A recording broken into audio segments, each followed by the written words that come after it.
Et dans la vie, souvent, il arrive à un moment donné, quand tu arrives à un certain niveau, quand tu les atteins, tu te rendras compte que non, c'est les points de non-retour. Je suis déjà au milieu de la mer. Je ne saurais plus faire marche arrière.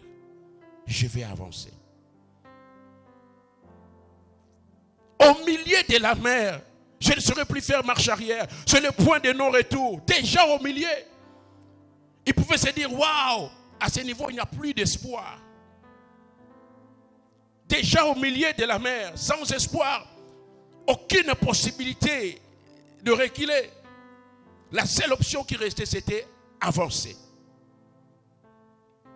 C'était avancer. Et pourquoi cela? Parce que le processus était déjà engagé. Alors, face à cette adversité, Jésus et Pierre vont nous apprendre comment agir autrement. Commençons avec Jésus.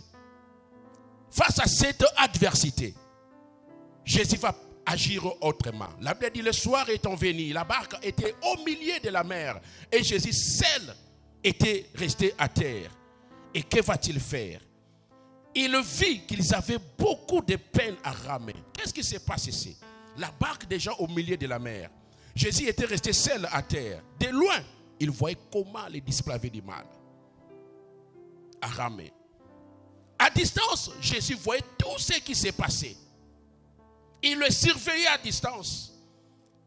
Les disciples n'arrivaient plus à continuer à avancer. Il y avait les obstacles devant eux. Jésus n'était pas avec eux, mais à distance, Jésus voyait. Il n'était pas abandonné. À distance, Jésus maîtrisait toute la situation. La Bible dit, verset 48, il vit qu'ils avaient beaucoup de peine à ramer, car le vent leur était contraire. Jésus a vu cela. Laisse-moi te dire, des fois, la situation difficile que tu traverses, Jésus voit cela. Il était là en train de voir. Il n'avait pas besoin que les disciples lui envoient un message. Il voyait clairement ce qui s'est passé.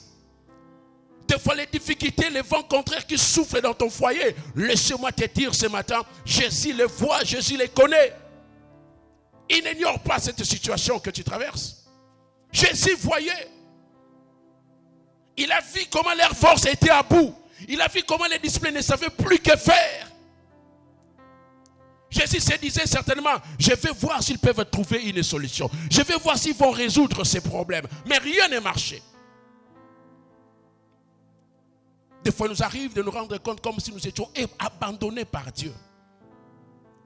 Comme si Dieu ne connaît pas notre problème. Mais laissez-moi vous dire, il te regarde. Il te voit. Il te voit. C'est exactement ce que l'aigle fait avec les éclons. Quand un grand aigle apprend aux aiglons à voler, il peut les faire monter plus haut et le lâcher.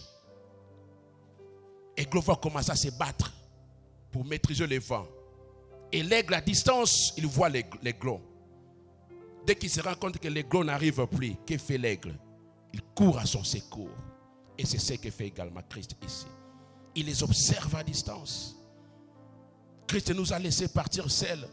Christ ne nous voit pas. Laissez-moi te dire ce matin, il t'observe à distance. Il t'observe à distance. Surtout que sa parole dit, il ne permettra pas que ton pied chancelle.